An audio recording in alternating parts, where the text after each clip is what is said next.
The interesting thing is, as I started as an engineer in Lynn River Works, GE had been selected to design the aircraft nuclear propulsion engine. So I wanted to interview the engineer that was going to be in charge of the engine part of it. And he said, well, that's some young German guy down here named Neumann. So I went down to his office and we started talking about flying Tigers, and I had actually, as a mechanic, started an old surplus P40 engine, which had the battery run down. I started with a pair of vice grips. Well, when I described that to Neumann, he got all excited, and the phone rang, and he said, well, I got to leave. So I said, well, I want to work for you on this program. Can I come back for an interview? He says, you don't need to do that. You're hired. Well, I was actually on a GE apparatus sales program back in the 50s. And my assignment in Detroit was call on a company called Gerhard Industries, who had a contract from the Bureau of Ships to replace the power pack in a landing barge with a jet engine. Lycoming engine was designed in at the time, and I told the guy, we make jet engines, I'll get you a brochure. And I got a brochure, ousted Lycoming, and we ended up with the first marine application for a jet engine. Around 1985, I guess they advertised for electricians. And so they had 12,000 applicants. And I was very happy to get called for an interview.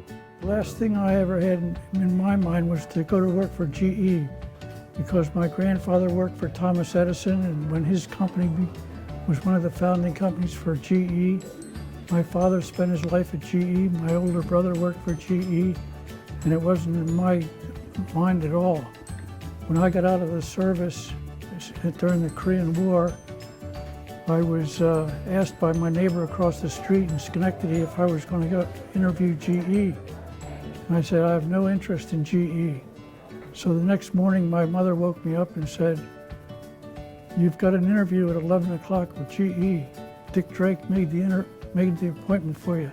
So I reluctantly went, and lo and behold, they offered me more money than any of the other offers I got.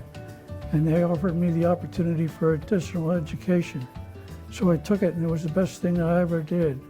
I completed a drafting apprenticeship in Germany, came to the United States with my parents and two brothers and sisters in 1952.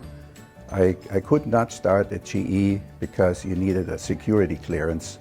So finally, when I was a student at the University of Cincinnati in 1962, I was an old co-op of 27 at GE in the Space Power and Propulsion section, which was not part of Evendale, it was part of the Missile and Space Division of Philadelphia. It was an interesting job. My first manager was Herb Nichols, but his manager was my father. I remember one of the first classes we had from United Airlines. The first thing they ask is, where's the N2 sensor? Well, the Pratt engine had a gearbox tucked underneath the cowling, whereas that CF6 hung the gearbox out on the fan case. United, it took about 2 days to tear the engine off and tear apart the gearbox, and I showed them where ours was. It took 4 bolts to remove the stator and another nut to remove the rotor. And they said, Lordy, that's a 15-minute job. And it was. And I think that kind of maintenance, accessibility, made that engine the winner it was. The most memorable moment is when I was product support engineering manager in the beginning of the GE90 program, when we had to figure out how to transport an engine that was too big to fit inside cargo airplanes. So the engine was designed to be separated so that the fan would come off and be shipped separate from the rest of the engine.